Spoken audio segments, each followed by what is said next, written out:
Congress party నుంచి వంగా గీత గారు పవన్ కళ్యాణ్ గారు పిఠాపురం నుంచి పోటీ చేయబోతున్నాడు. ఈ ప్రస్తుతం రాష్ట్ర రాజకీయాలు మొత్తం పిఠాపురం వైపే చూస్తున్నాయి. ఎవరు గెలుస్తారని మీరు అనుకుంటున్నారు? 100% కళ్యాణ్ గారు 70,000 నుంచి 1,00,000 మెజార్టీతో ఈ పిఠాపురం నుంచి అసెంబ్లీకి పంపిస్తారండి. అదేవిధంగా ఆయన ఆలోచన ఏంటంటే పదవులు కాదండి, రాష్ట్రం బాగుండాలి, ప్రజలు బాగుండాలి. ఈ ఉన్న 5 ఏళ్లలో ఈ వైసీపీ వచ్చిన పాలనలో ప్రజల్ని చాలా ఇబ్బందులు పెట్టారు.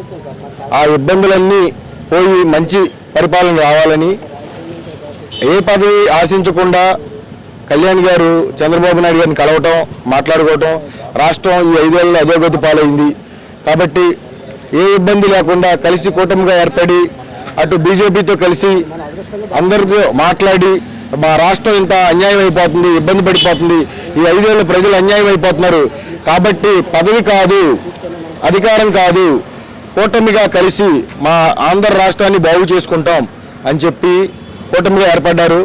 అదేవిధంగా కళ్యాణ్ గారి పిఠాపురంలో ఎవరు చూసినా, మేము 2 రోజుల నుంచి తిరుగుతున్నామండి, ఎవరు చూసినా ఎటు చూసినా కళ్యాణ్ గారే అంటున్నారు. ఇక్కడ 100% ఆయన 70 నుంచి 1,00,000 మెజార్టీతో గెలుస్తారు.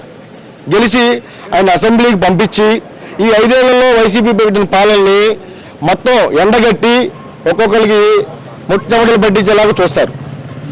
కానీ ఒకటి ఇక్కడ ఏదైతే ఉన్నారో సీనియర్ పొలిటీషియన్ ముద్రగడ్డ గారు ఈసారి పవన్ కళ్యాణ్ ఇక్కడి నుంచి ఓడించబోతే నా పేరు ముద్రగడ్డ పద్మనాభ రెడ్డిగా పేరు మార్చుకుందని చెప్పేసి అన్నాడు కదా. ఆయన కాపు ఉద్యమ నేత. ఒకటి ఆయన సీనియరు, మాట్లాడేంత వయసు నాకు లేదు, కానీ న్యాయం అనేది ఒకటి ఉండాలి, మన మనస్సాక్షి అనేది ఒకటి ఉండాలి. ఎవరు ఏం చేస్తున్నారు? పవన్ కళ్యాణ్ గారు ఆయన ఇంటికి రాలేదని చెప్పి అటు వెళ్ళి జగన్ గారిని కలిశారు. మరి జగన్ గారు వాళ్ళ ఇంటికి రాలేదు కాబట్టి ఆయన ఎప్పటి నుంచో పనిచేస్తున్నారు. కానీ మంచి చెడు ఏంటో తెలుసుకుని ఆయనతో కలిసి చేస్తే బాగుండేది, కాదు అనుకున్నారు. కాబట్టి ఇవాళ నుంచి ముద్రగడ్డ పద్మనాభ రెడ్డిగా ఆయన పేరు మార్చుకుని రికార్డ్స్లో రాసుకోవచ్చు అని చెప్తున్నాను.